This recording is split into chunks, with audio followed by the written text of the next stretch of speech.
Morning, Council. Our first case today is Smith v. Smith, and we will begin with Council's appearances.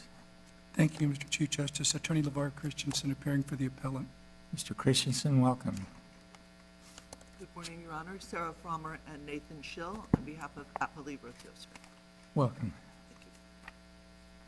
And let's see, Mr. Christensen, I see you're reserving 5 minutes. Yes, please. Let's begin.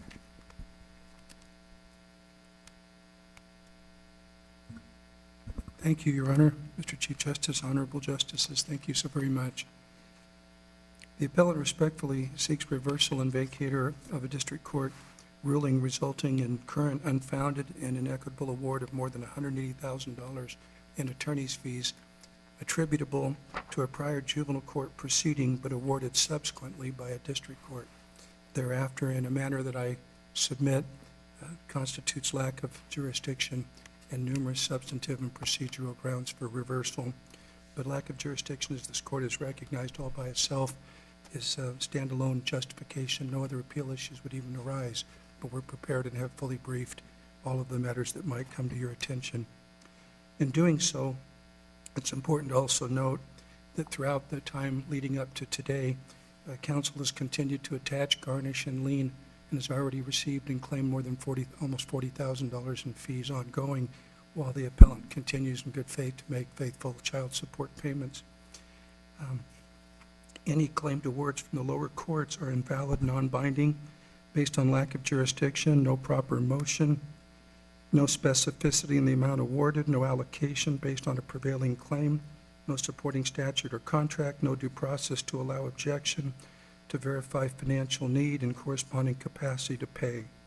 At present, the current outcome is unconscionable, contrary to binding precedent and case law issued by this High Court over the last 20 years. And I have each of the cases incrementally. I think Dixie State is especially controlling, but leading up to just 2 years ago, in Judson v. Wheeler, again, this court noted that lacking jurisdiction is void and that jurisdiction alone constitutes authority enough to void the judgment.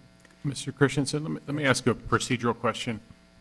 It seems to me that one way to think about what happened here is that there was a 54B appeal the first time around without a 54B certification. In other words, the case that went up to the Court of Appeals in the first instance was technically not final because there was a fee claim hanging out there that hadn't been finally disposed of by the juvenile court. Is that a correct way to think about this? I would disagree, Your Honor, because this is that what happened was when the juvenile court issued its oral order, its sua sponte just said that it intended to award attorney's fees. It never thereafter followed. Well, there was an oral motion in the closing argument, right? They say there was, but there's no reference to the record anywhere. Well, it was raised in the pleadings as well. What's that? Well, it was raised in the pleadings as well. As a bald request, but here's the point, is that because it was never followed up with any specificity, it doesn't meet any of the criteria, but the reality was, I would point out to the court, if you look at both the oral order and the final written order, if you go to page 60, line 121, 192 to 193. Of what? Of the Page final, 60 of the of what? final order by the lower court, by the juvenile court. Which date That's the, is that order? that's the April 29, 2013. Is that appended to your brief? What's that? Is that appended to your brief? I know it's in the record, and I know that we've referenced the record, but what I wanted to point out to the court is that if you look at the context of the alleged award by the juvenile court, it's listed under contempt and sanctions, and it's imputed against Jenica Smith as well as joint and several liability. She's not a party. There's no statute, no contract. Those are the sanctions that went up to the Court of Appeals. Those are the sanctions that were vacated and remanded. Mr. Christensen, I don't think that answers the question, though, honestly, that Justice Lee's asking, and I have the exact same concern. There is an order from the juvenile court, and it may have raised it sua sponte, but I see that of no consequence, that reserved on the issue of fees. And the minute it did that, it rendered the order interlocutory. And for some reason, the appellate court didn't catch that and send it back down, say we don't have jurisdiction because this wasn't certified under 54B, which is what they typically do. I don't know that this is a very interesting procedural question. I don't know that it ultimately matters to the disposition of this action, but it would be helpful to understand the proper procedural background. And once they've said it, motion or no motion, once the juvenile court has said there remains an open issue, how can it be a final appealable order? Because it was in the context of sanctions, because it was not a matter of procedural issue. Doesn't matter. You still have to decide it. They said it's open. And in fact, when it got raised afterwards, they said, we'll decide this after the appeal. If we were, and I respect that, and I could see that maybe there's two sides to that. I would point that if we go that way, if the court decides to go that way, then all the other floodgates open up with all of the lack of prerequisites, the Dixie Standard, all of those things you can look It at. just, Well, all it it's- means is that the Court of Appeals decision is you've lost the ability to appeal that because the 30 days have run. Right. I mean, the time to challenge that, I should say, is gone.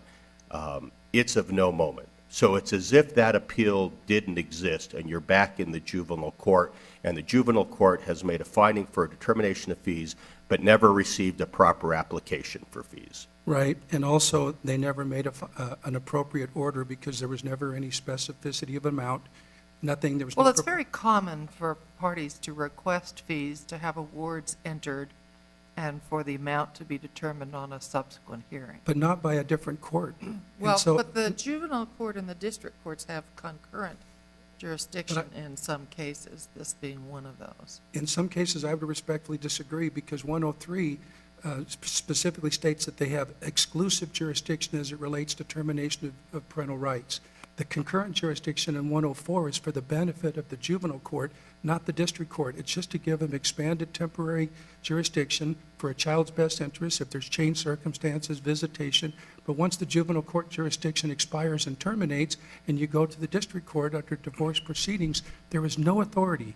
And ultimately, the Zelig decision, which cries out for this court to interpret and apply, and I believe it's spot on in this case, is that the district court cannot go back retroactively and claim that they have subject matter jurisdiction and then go off and impose an order that's binding So on... maybe the district court should have sent this back to the juvenile court to finish the unfinished business, to determine the amount of fees. And if the district court acts as a quasi-court of appeal, but it doesn't, in this case, for the third time and improperly and untimely and with no candor to the court on the untimely... So why isn't the remedy for this particular defect to vacate the district court's determination of the amount of fees and to remand the case to the juvenile court to determine the amount of fees? That would presuppose that there was a valid and binding assessment of fees, but again... No, the opposite. I'm saying we would vacate the district court's determination as to the amount of fees, send it back to the juvenile court. I mean, I think one of the points that you have that seems to me to potentially have some legs is the idea, it does seem really strange that one court would have the jurisdiction to determine a party's right to recover fees, and then a different court would have the power to determine the amount of fees. That seems odd to me. But if that's a problem with respect to concurrent jurisdiction, then perhaps the remedy for that problem is to vacate the amount of fees that was determined by the district court and to send the case back to the juvenile court to finish its business. I believe that's accurate, but only partial, because I believe that, honestly, that there is no reason to remand back on the false assumption that there's a binding award of attorney's fees. But there is an award of attorney's fees. It's in the order, and you haven't appealed it, and your time to appeal has run. If we're to accept the premise that the appeal that went up to the Court of Appeals and was accepted, and I believe that it was, in looking at the record, if that indicates that there wasn't a 54 reservation, but I believe that there was. I know that Mr. Hilton and I, for the last 3 to 4 years, have contributed our services to help this. I'll be stunned because I looked at it. I don't know if my colleagues found it, but I don't see a specific 54B certification with the specific language required that exists here. Can I take you back to Justice Lee's question for just a second? Why isn't the answer here that the juvenile court just doesn't have the jurisdiction under 104? Maybe it doesn't make any sense. I can see that. but they have concurrent jurisdiction to establish custody, to establish parent time, to establish support.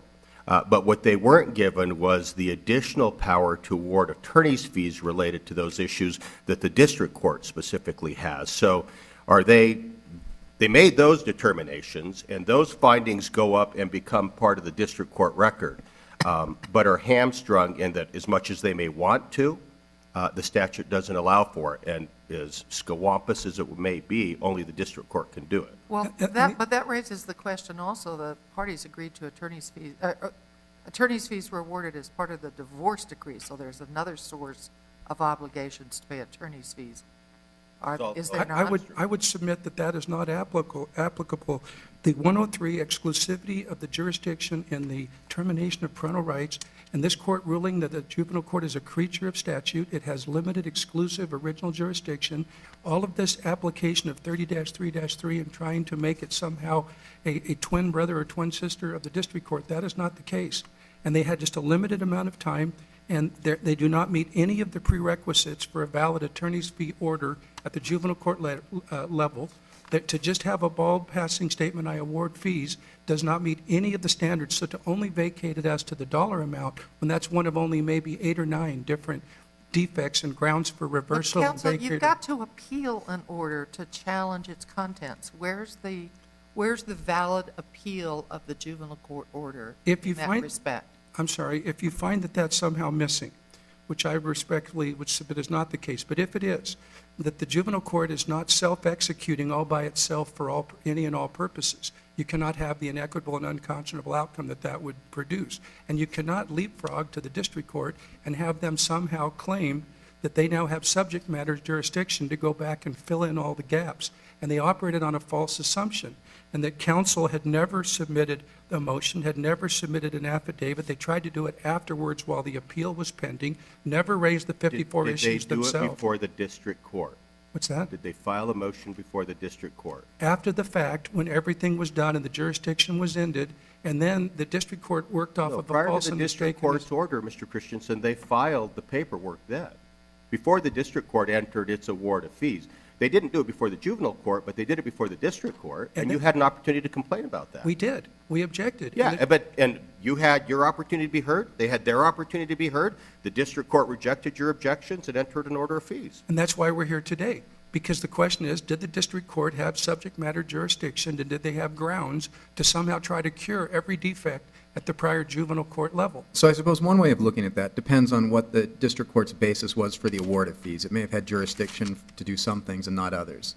What did the motion for fees, what was its claimed basis for fees? It was an identical duplicate of the ones that had been improperly attempted to be filed after the fact of the juvenile court. So what they did is, with making no distinction, no identification of a prevailing party or claim, the court ruled neither party prevailed on their affirmative petitions to terminate. So that they were not a prevailing party on that. And so they just went in for all purposes, and this court has said that you have to delineate all the work done at each phase. You can't just simply blur it together, and you cannot accept whole cloth, this court has said, the self-interested testimony of the counsel who will receive the fees. So did they request fees under 33-3, No. under the divorce decree, as contempt sanctions? Did they specify under what grounds they were asking the district court to impose fees? They didn't identify the authority. They, after the fact, began to talk about, we're back in district court, let's talk about 30-3-3. But when you look at 30-3-3, it's confined solely to actions brought under Title 30. None of the juvenile court proceedings were brought under Title 30. They were all brought under 78, the 103 exclusivity. And there's no grounds under the Juvenile Court Act to have awarded attorney's fees. There was no prevailing claim. There was no separation of the different amounts of work. All the different defects that are missing. But back to the district court, they simply went in and said that there was a prior order, and the court at the district level just took it at face value. They were misled under the Kendall case in thinking that it had been timely filed. There was no I still don't understand why you were not under an obligation to raise that on appeal in the action. In the appeal from the juvenile court to the Court of Appeals. It was, in that action there. No, it wasn't. Well, it was not. Well, in that one, Appellee did not challenge or raise any attorney's fees. The appellee doesn't have to challenge or raise it. You're the ones who objected to the award of attorney's fees. Well, And the They Court do- of Appeals specifically, whatever the scope of their jurisdiction, we'll have to figure that out. They specifically said that aside from the sanctions issue, all of the remaining, that they affirmed the remaining parts of the order that had not been appealed. Because the record specifically states that it was in the context of sanctions, and I wanted to point out in the oral order that the lower court juvenile court judge said, quote, "I know that I cannot impose orders that are binding on other courts, and I do not endeavor to do so here today." But that's what's happened. But Isn't the of course they problem, can, sorry. isn't the problem here, Mr. Christensen, that, I mean, there was nothing to appeal yet to the Court of Appeals the first time around. This goes back to the 54B problem. I mean, the arguments about, well, somebody should have raised the attorney fee award on the first appeal to the Court of Appeals, I would think the answer to that is there was nothing to raise to the Court of Appeals because there had been no determination as to the amount of the fees yet. But there had been an award of fees. I think we need to explore, and I didn't see this in either sets of briefing. It is not uncommon for trial courts or for appellate courts, for example, to award fees and then remand for the assessment of the amount of the fees. Those are often done in stages, but And if so, it would have been done by the same court, not by a different court. But the point is that. well, that's not true on appeal. But it went up on We appeal. award fees, then the trial courts Okay. assess the amounts. It went up on appeal because it was sanctions. It went up as sanctions, and the sanctions were vacated. And then we went back and remanded, and they found 2 minor infractions, a $1,000 fine, closed and terminated the jurisdiction, and then that was the end of it. Now to come here and be told that all of these defects of the juvenile court are somehow forgivable and just to be set aside, I would respectfully submit, and I think ultimately the Zelig case is spot on. How in the world do you go to juvenile court for all of that, bypass everything, and then go to district court and try to do in district court what should have been done and can only be done in the Because juvenile it can only be done in district court. So here, maybe I'm being too simplistic about this, but however you implicate the jurisdiction of the juvenile court, in this case by termination of parental rights, what we do know is the juvenile court has concurrent jurisdiction in that action to determine parent time, custody, and support. And what we do know by statute is any orders related to parent time, custody, and support that are made by the juvenile court become findings of the district court. And what we know under 30-3-3, in that action in which those findings have become, the district court now has the ability to award fees. And it's not a one-time deal, right? So now we have new findings regarding custody, child support determination, and forget the determination by the juvenile court as to the right of fees. Only the district court has the ability to award fees under 30-3-3, and then there's a separate basis under the contract. But I got a set of findings. It's just like the commissioner set those findings up to me, it seems like to me, to the district court, and now the district court has to make the determination of fees. Well, we object to the district court based on the commissioner. The process allows that. But I understand. I just wanted to point out that I do not believe that the Title 30-3-3 provides the authority to support this. It's a matter of 78 Rule 103 in the exclusive limited jurisdiction, and the concurrent under 104 is for the benefit of the juvenile court to be able to administer the best interests of the child. But those orders then become part of the district court order, and the district court has ongoing jurisdiction including to award fees. And now it has a whole new separate set of findings, as if it made those findings all by itself.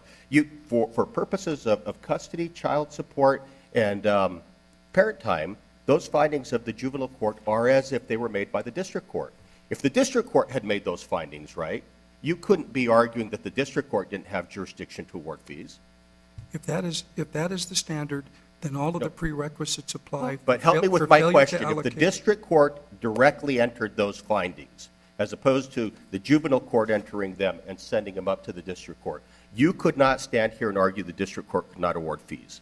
You're arguing subparagraph G that if it was filed with the court that it somehow is No, binding. I'm just asking you if the district court itself, forget what happened, if the district court itself had a motion to modify here and modified custody, parent time, and support, no question they have the ability to award fees, right?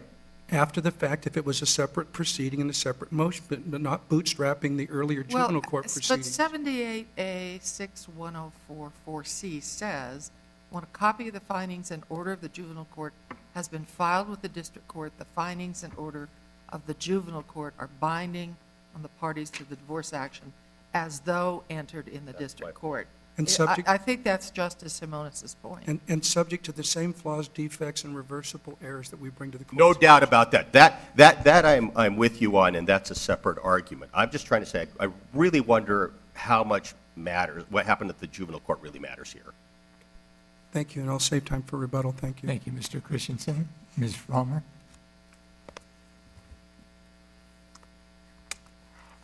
Ms. Palmer, may I start you off with a question?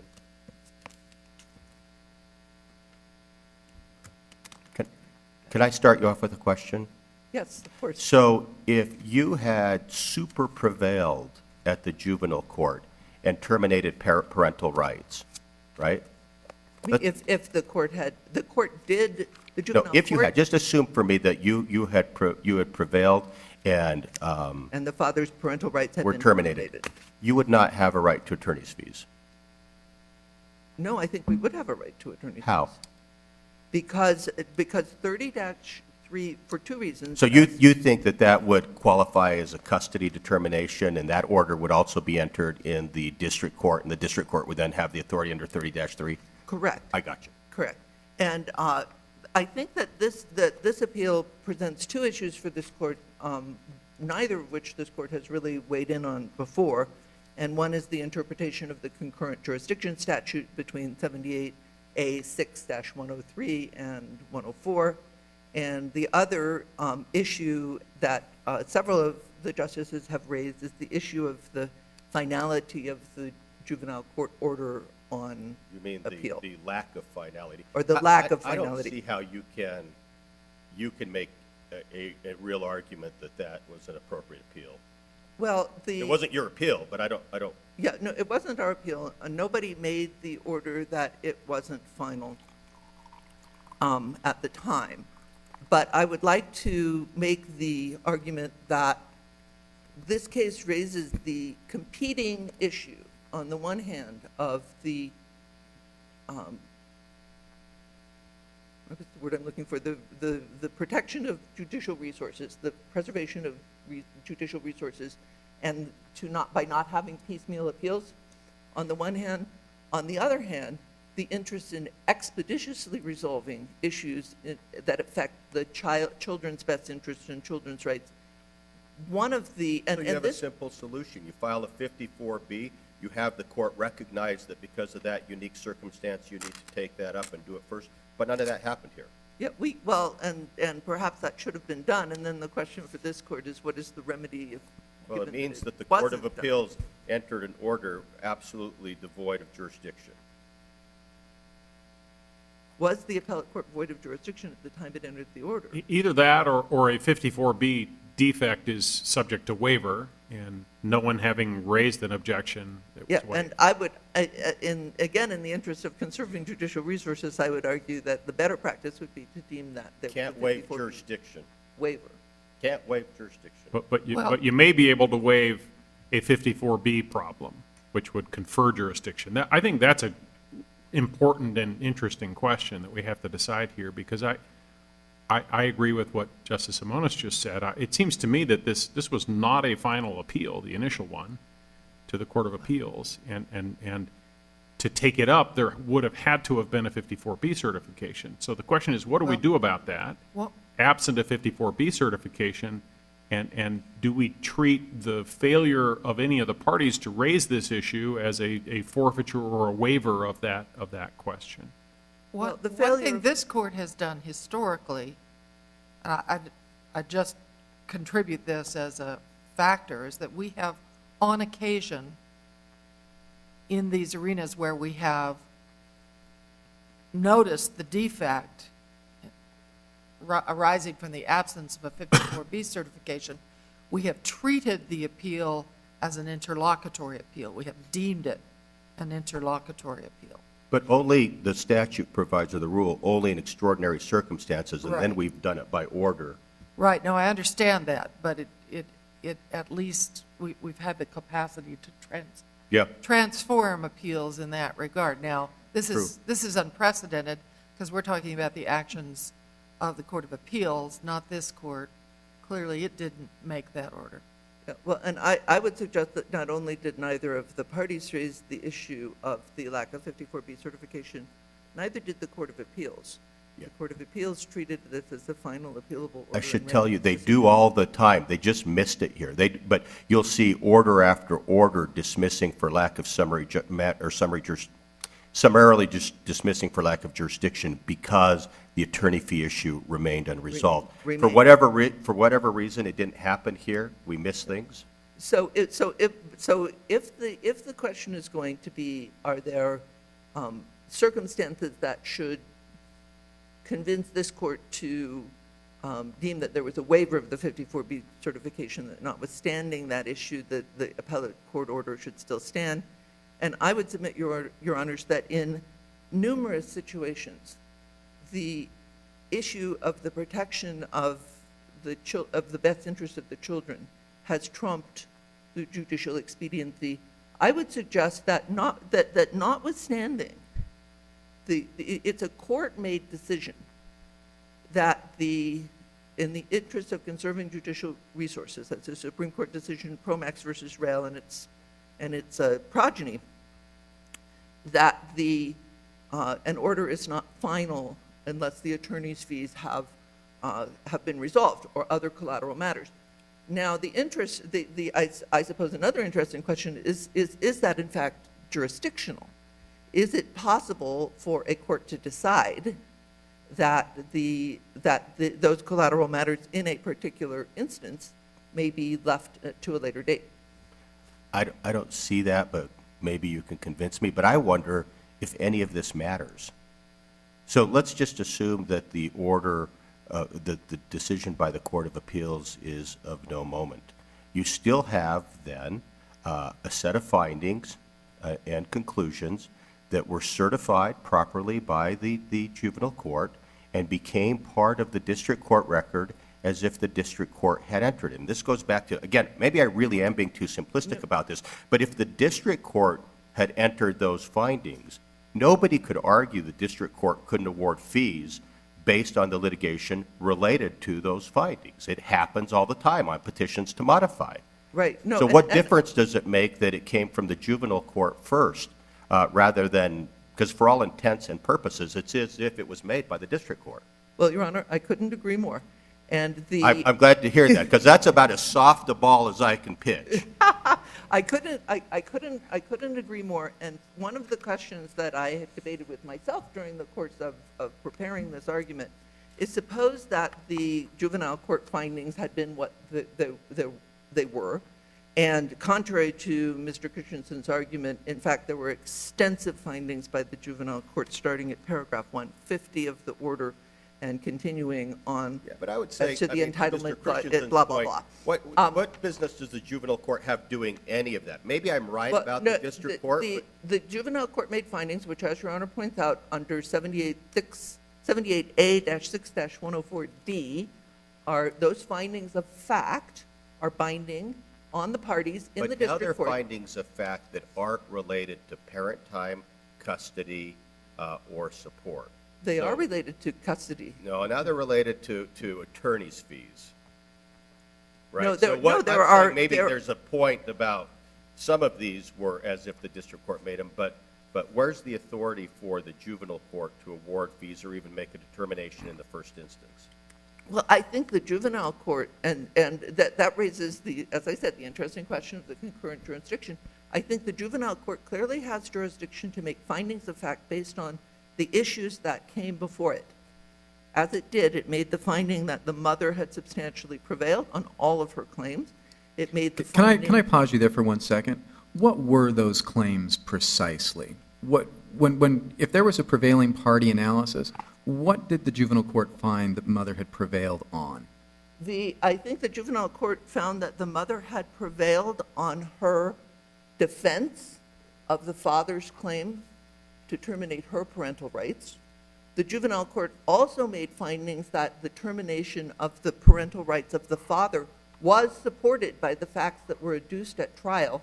However, it made a determination that it was not in the best interest of the children for those rights to in fact be terminated. So on that basis, the juvenile court determined that the mother had substantially prevailed on all of her claims. And so what is the statutory basis, or what's the precise language of the divorce decree that would allow for a recoupment of fees based upon prevailing on that set of claims? Well, the juvenile court made a number of findings in its order that the divorce decree, and I can flip through here, or I can tell them as I remember them. Well, that's okay. Rather than do that, Divorce decree can I just get you to react to this? Because what I see is that the juvenile court seemed to throw a lot out there, but then didn't connect the dots. And so I'm just wondering if you could help me connect the dots and say, can you point to anything the juvenile court said, based on this, I am awarding fees? Yes, give me just one moment.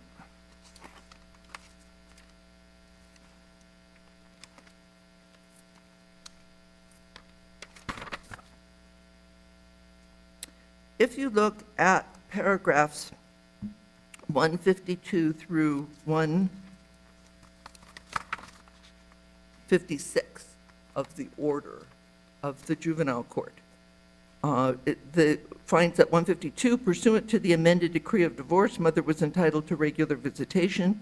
Petitioners interfered with mother's decreed parent time by unilaterally dictating additional rules for exercising parent time. 153. Can I ask you about 152? So in your view, the court interpreted the petition to terminate as a motion to modify or a motion to enforce a prior child custody order? Well, no, I think the juvenile court interpreted the petition to terminate as a petition to terminate. So how do you award fees on a petition to terminate? What's the statutory language that permits that? The 30-3-3 says that let me pull up the precise language. One moment. Isn't termination of parental rights? 30-3-3 says in any motion affecting custody, it says in an action filed under this proceeding, under Chapter 30, which is divorce, or in any action affecting custody, parent time, so forth, attorney's fees may be awarded under 30-3-3. Well, that says an action to establish an order of custody, parent time, child support. None of that is to terminate parental rights. Well, termination of parental rights, I would submit, Your Honor, is sort of the super. Yeah, isn't it just the ultimate custody determination? I mean, we have legal custody, we have physical custody, and you have no rights to the child whatsoever. Precisely, but it is a type of custody award. It is a determination that the father shall have no further custody of the children, or for that matter, any further interest in the children going forward because his parental rights have been terminated. And if attorney's fees cannot be awarded for the termination of parental rights proceeding in the juvenile court, you place someone in the position of the mother, in this case, who prevailed on every issue, and who had to endure 2 years of litigation, 23 days of trial. She had, her children were placed into foster care at one point during the course of the proceedings. And you say that someone who was forced to do all of this, which as Your Honor points out, had that all happen in the district court, there's no question. Yeah, here's the point I was trying to make earlier with respect to the termination of parental rights and your response that you could award fees. Because if we didn't read the statutes to fit that way, what we would be saying is we've set up a statutory code where if the parents were really bad, so bad that we're not just going to change custody, but we're going to terminate their parental rights, we're not going to award fees. Precisely. That would be so upside down to say the more you prevail, the less your likelihood of fees. Right. And it's the same findings. I mean, the reason that there's custody and parental time and support is concurrent with the exclusive jurisdiction to terminate parental rights is because they are inextricably intertwined. Yes, exactly. And again, this is where the interplay of 103 and 104 comes into force. Because of 103 and the provision of 78A-6-103 that the juvenile court has exclusive jurisdiction over petitions to terminate parental rights, the termination of parental rights proceeding had to go forward in the juvenile court. That's what the statute says. And so the issue is, the issue is, as Your Honor points out, if you have actually been so bad as to have your judicial rights terminated or your parental rights terminated, which is statutorily required to be decided by the juvenile court, you are now not entitled to attorney's fees. Well, I think that the legislature actually addressed that issue in 78A-6-104D that made the findings of the juvenile court binding on the parties, and as though they had been issued by the district court.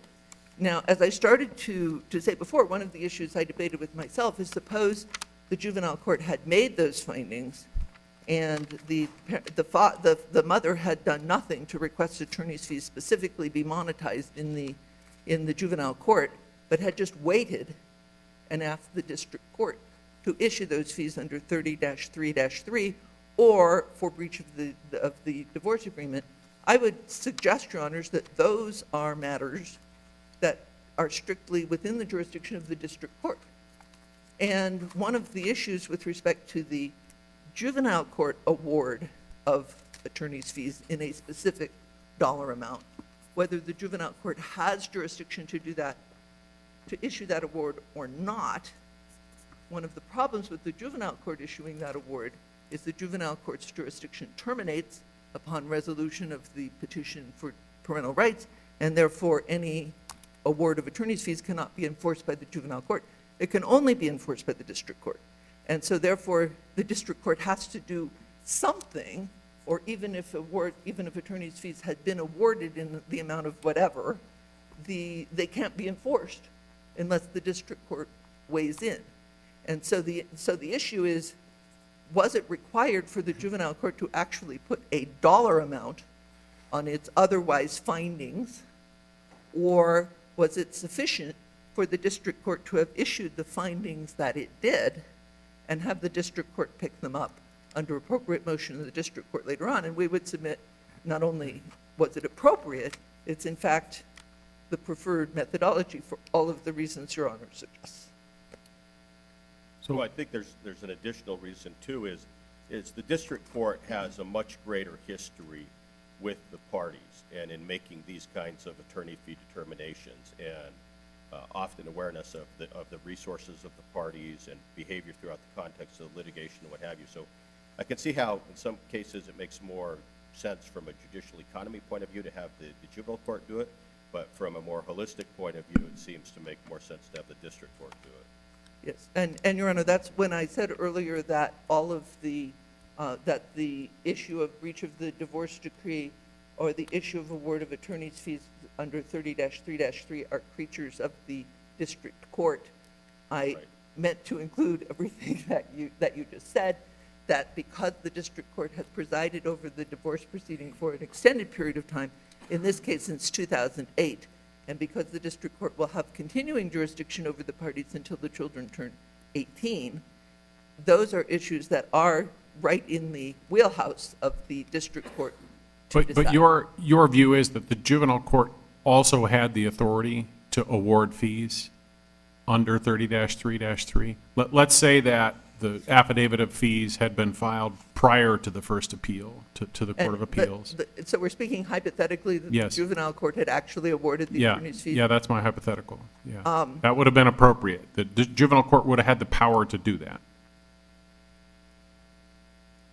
Well, that's not the issue because the juvenile Well, court, it's my issue because it's my hypothetical. So. yeah, it's your, all right, in your hypothetical, would the juvenile court have had the authority to award fees under 30-3-3? I believe that the juvenile court would have had the authority to do that, subject to review by the Court of Appeals or subject to review by the district court, because 30-3-3 is a statute that has elements of not only entitlement to attorney's fees in the contractual sense of A versus B in a So contract dispute. if the Court of Appeals, I'm sorry, if the juvenile court would have had the authority to award fees, not just to say you're entitled to fees, but to actually give an amount, Right. then why isn't it a waiver of of the request that you subsequently made in the district court to have not finalized that in the juvenile court prior to the initial appeal. Well, in that case, Your Honor, I should very quickly change my position. No, the juvenile court does not have jurisdiction. Well, either that or just answer my question and defend your initial answer. Well, I think that I'm a lawyer, I argue either side. I think that the issue in a very real way, as Justice Simonis points out, is that it ultimately doesn't matter because the Court of Appeals affirmed the findings of fact in the juvenile court order.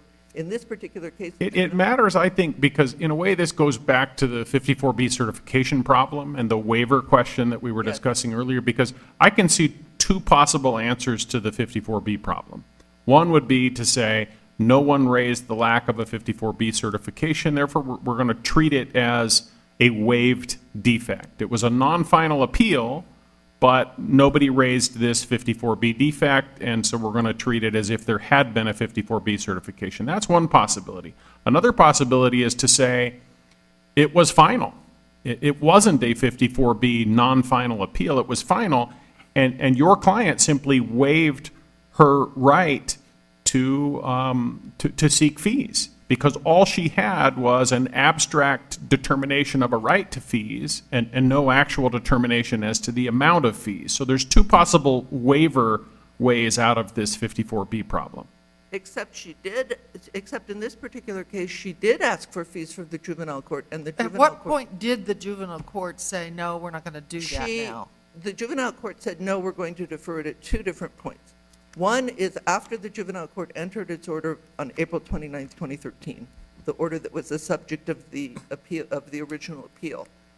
And incidentally, that order was entered, the juvenile court, shortly thereafter, 2 weeks thereafter, the mother filed an affidavit in the juvenile court asking for the award of fees. Right. The juvenile court said, I'm going to defer that issue. So the appeal went up, and by the way, it's something that I think does have an application and should bear on the consideration is that by policy and procedure, juvenile court orders are appealed in a very expeditious fashion. You only have 14 days for the notice of appeal. You only have 15 days thereafter that to file a petition. You don't actually get an appeal. You get a ruling that you don't get an appeal, which is what we got in this. Which section of 78A6, concurrent jurisdiction, gives a juvenile court the ability to decide attorney's fees like a district court has under 30-3-3? Yes. Which one? I'm sorry. Which section?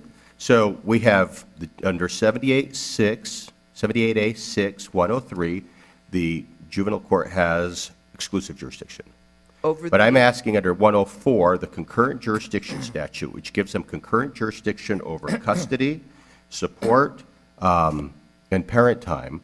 Where in there does it say they also have concurrent jurisdiction to decide the fee issues? I think that it's not under 78A-6-104 per se. It's under the application of 78A-6-104D that makes the factual findings of the juvenile court. Where does it say they get binding to on the award parties. fees? I mean, the district court has the power to award fees under 30-3-3. Where does it say the juvenile court has the power to award fees? Because I agree with Justice Lee very much. If the juvenile court had the authority to award fees, you may be facing a whole different problem in terms of waiver. Yeah, well, there is no specific statutory provision for the juvenile court to award attorneys. I mean, isn't the answer to that question just that the court always has the authority to award whatever remedies are appropriate in conjunction with claims that are properly before it? And so if the juvenile court has the power to decide, parental termination and custody and all these other things based on allegations of abuse, then doesn't it also have the power to award whatever remedies are appropriate in conjunction with those claims? Well, it comes down to... No, our law has clearly said, hasn't it, that only when statute or contract allow for attorney's fees, not implicit. No, that's not my point, and I'd love to hear counsel's answer to my question. The point I'm making is not that the right to seek parental termination gives you a right to fees. You still have to have a statutory basis for it, but that's a a remedy in support of a claim for parental termination, is it not? And so the exact question is whether the juvenile court has authority under 30-3-3 or for Right. breach of the divorce decree. I mean, the avoid- concurrent jurisdiction statute doesn't speak to who has the authority to award attorney fees, right? Well, and It speaks to different kinds of claims in domestic matters. Right, and the statute, neither 30-3-3 nor 78A-6-104 specifically authorized the juvenile court to award fees. And so therefore, the argument certainly could be made. It sort of becomes a question of may and shall and must in terms of this interpretation. I would submit that what happened in this case was exactly the right thing. The juvenile court made the findings based on the. I just had a simple question. Where in 78A, any place, does the juvenile court have the right to award attorney's fees? No. It's not a question of some inherent right. We've never held that. The only place fees are awardable is under 30-3-3, right? By the district court. By the district court alone. Although the juvenile Precisely. court made And- contempt but the findings. But the district court, and this. Yeah, I mean, there may be other problems with what the juvenile court did. I'm just saying, what in the juvenile court statute awards a juvenile court the right to award fees? Well, it's a sanction for contempt, I think, maybe as Justice Pearson I pointed. get it. I get it. So this is, maybe this would be a cleaner way of doing it. In your view of the world, do the juvenile court have authority to award fees for contempt? The juvenile court has the authority to award sanctions for contempt. Of saying, in the form of attorney's fees? It did award sanctions. Okay, because at least the way I read the juvenile court order, it threw out a number of bases and then it awarded fees without kind of tying them up. So it but- could have done it for contempt. Could it have done it under 33-3? Well, sanctions are different from attorney's fees because as But Justice. attorney's fees can be incorporated as sanctions. In the You form can of- s- Attorney's fees could have been incorporated as sanctions, Right. but they were not incorporated as sanctions. And in the order of, I think you're throwing Justice Pierce's softball back in his Yeah. face here. I'm trying hard to just kind of walk through these one by one. So could it have awarded fees in the form of sanctions for contempt? Could it have awarded fees in the form of sanctions? Yeah, because sanctions are a different, as I started to say, sanctions are a different animal from attorney's fees. As Justice Simonis points out, attorney's fees can only be awarded if they're authorized by statute or by contract. Okay, could it have awarded fees for a breach of the divorce decree? Did the juvenile court have authority to? I think the juvenile court has authority to make findings that the divorce decree was breached, but I think the ultimate resolution has got to be the award by the district court for several reasons, as I mentioned before, and as Justice Simonis mentioned, this is within the district court's jurisdiction as presiding over the divorce proceeding from 2008 until the children are 18. And it's the district court's order. The district court should be the one to interpret it. Okay, and then under the statute, under 33-3? Under the statute does not specifically say that the juvenile court has authority to make those awards. Does the statute specifically say that the district court has the authority? I mean, it just doesn't speak to which court has the authority, does it? Or am I missing that? The statute 30-3-3 lives in the section of the code Sure. relating to divorce proceedings which are in the district court. Right, but I don't see anything on the face of 30-3-3 that limits its application to district court determination. Well, I think you may have to look to other cases that this court Well, and the Court of Appeals has decided which uniformly determine that the juvenile court is a court of limited jurisdiction. And for example, in one of the cases that applied the concurrent jurisdiction statute, said the juvenile court has no jurisdiction to issue writ of habeas corpus. Well, it does refer to the court, and the court throughout 30-3 period only refers to the district court. So we would have to be reading it to say in 30-3-3, it refers to the district court and the juvenile court, but in every other section of 30-3, it refers to only the district court, which seems a stretch to me. It doesn't specifically distinguish between the district court and the juvenile court, but as I said, it resides in the section of the code. So does this mean that the juvenile court erred to the extent it was deciding that fees should be awarded on the basis of the statute as opposed to as a contempt sanction, does this mean that the juvenile court made a mistake? But I would argue that the juvenile court didn't award fees based on the statute. The juvenile court made a finding that the facts that had been adduced during the course of the proceeding would justify a finding of an award of fees. So how does it have the power to do that? If it doesn't have the power to award fees, how does it have the power to make findings sustaining an award of fees? I don't understand that. Well, because it is the court in which the proceeding took place. And you have then over here this other case on which Mr. Christensen was relying, called Zelig versus Uintah County, in which the custody evaluators sought fees in the district court, and they said, no, you have to go back and get your guardian fees in the juvenile court, because the juvenile court is the one that knew everything that happened. And I would submit, Your Honor, that what happened in this case is actually the very best division of the juvenile court's authority and the district court's authority. The juvenile court, who presided over the whole proceeding, made factual findings. Maybe it's the best division, but that, I think Justice Lee is right. If they don't have the power to award fees, or the amount of fees, I don't understand how they have the power to make any kind of determination as to who's entitled to fees, and I don't know that that matters. They can send up their findings, and the district court can make its determination. And maybe the district court made a determination here under the wrong standard, and maybe needs to go back, but I think you're hard-pressed to say, oh, they can't award fees, but they can make all the predicate findings for it. Yeah, but if the juvenile court can't make the findings about what happened that would support an entitlement of fees. They can make a finding about what happened. What I think the challenge is, can they say, as a result of what happened, they are therefore entitled to fees? Just that last step. Certainly. And I know we're keeping you well over time, but one of the things that concerns me is that the juvenile court, as I understand it, did in its order establish liability for fees, or do you disagree with that? Well, it did say that the fees shall be paid. Okay, and I'm looking at, and this is troublesome to me, and I have to do some more thinking about it, but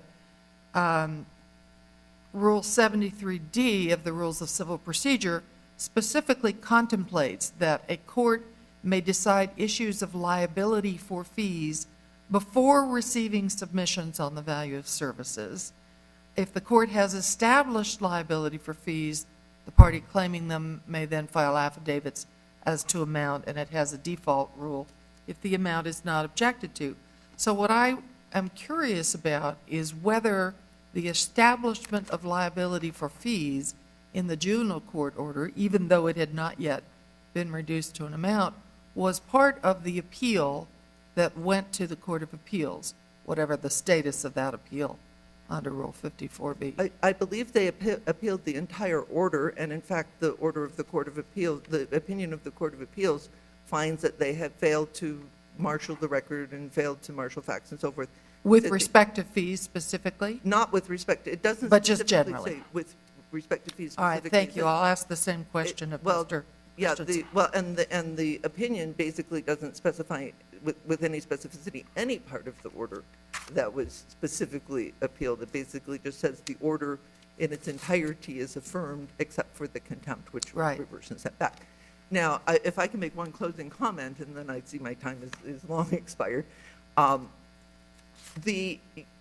think the issue is that we don't want to get caught in is the issue of the district court, the juvenile court knows what happened and knows who prevailed in the juvenile court and can make all of those determinations as to what the juvenile court in fact decided relative to what it was requested of it, which is certainly the prevailing party issue is one of the elements of attorney's fees. If the juvenile court is not entitled to award attorney's fees, and I believe that the attorney's fees should be awarded by the district court, both because of the interpretation of 30-3-3 and the fact that under the divorce decree it's an enforcing of an order of the district court. If those attorney's fees can only be awarded by the district court, if the juvenile court cannot even make findings as to what happened and to the responsibility of the various parties, then you run into the situation where the district court is the only court that has authority to award fees, but it can't rely on anything that the juvenile court found because the juvenile court didn't have authority to make factual findings about what happened. That's not right. If the juvenile court has the authority, if the district court is the only court with the authority to award the fees under either statute or contract, then the district court should be able to rely on the juvenile court's determination of entitlement. And Okay, Ms. the Frommer. the district court Right, certainly. if you could wrap it up quickly. Okay. Thank you, Your Honor. Thank you, Ms. Frommer. Mr. Christensen?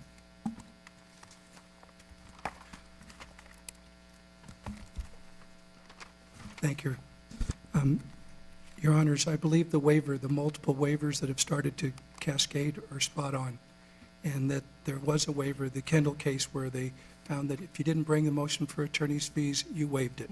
At the Well, attorney's fees were awarded. Liability for attorney's fees was established in the juvenile court's order. Now, your claim is, I assume you have arguments to the effect that they didn't have authority to do that, but you appealed that order.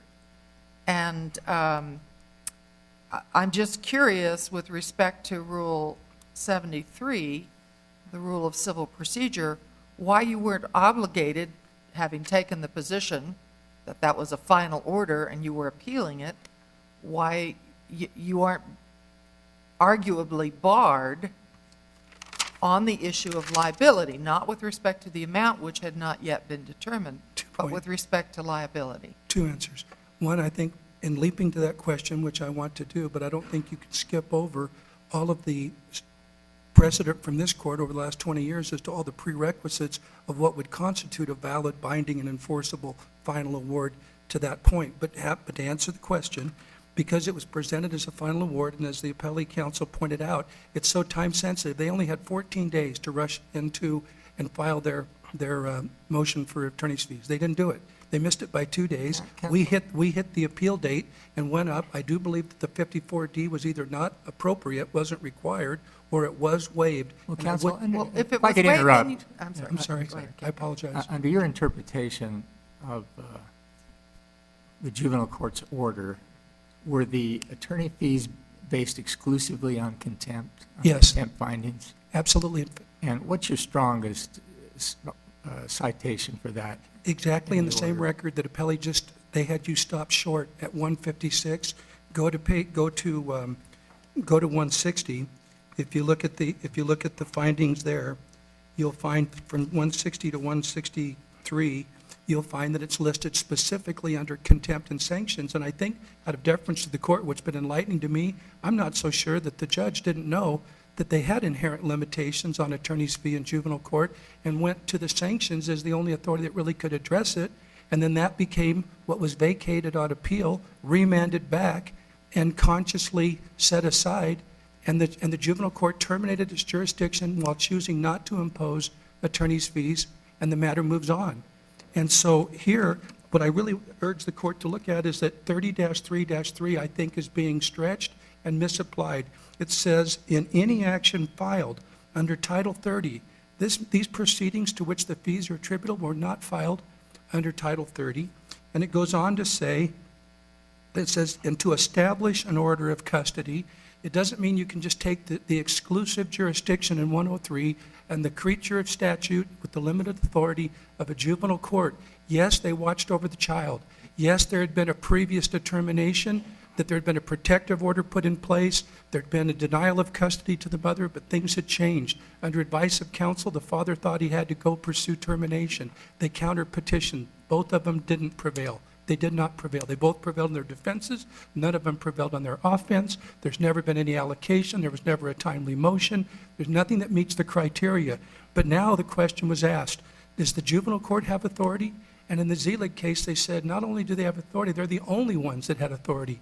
And in that case, which they've now certified it to this highest court, and said, would you please affirm and apply this, because this case is factually spot on with Zelig, where someone has tried to ignore all of the deficiencies and all the flaws and all the waivers and all the defects that occurred, and think that you can just go after the fact to the district court and then misapply and stretch 30-3-3 in a way that violates 78A. Did the district court make an independent determination of Ms. Smith's right to fees, or did it just piggyback off of what it thought the juvenile court had done? Absolutely. They took it all they did was look down at the billable rate, said that looks reasonable. They operated on a false assumption that they were bound by a prior determination that wasn't true, and so they just went forward with it. And they operated on another false assumption because there was no candor from counsel saying that he had previously missed the deadline, that 14-day juvenile court deadline. The bait stamp revealed that it wasn't what he said. He said it was timely filed in 14 days when the bait stamp knowingly shows it was 16 days. And then he didn't raise it on appeal to the Court of Appeals, didn't ask for any attorney's fees down But below. counsel, it was up to you to challenge any defects We did in it the on, proceedings in the juvenile court in your appeal. we went forward with the Court of Appeals and argued against the sanctions, got those vacated and remanded because the attorney's fees were implicit in that, and then the juvenile court did not impose it, terminated its jurisdiction, and now in Z-League style, and contrary to this court's ruling in BB, somehow we've got a district court that just took, as the Chief Justice pointed out, took at face value a false assumption and just looked down at the billable rate when this court has said that billable rates are not determinative. You're not compelled to Yeah, acquiesce. but that goes as to amount, and you had a full opportunity to object and to be heard on that question. We've never had a hearing on that. Yes, there was an opportunity for a hearing in the district court, was there not? We asked for the same thing. We asked again for where is the allocation, where's the identification of a prevailing claim, where are any of the grounds? That's your hearing. Okay, but then what happened was, he thought that there'd been a timely motion at the juvenile court when we came back with a 59B and a 60 and pointed out the mistake.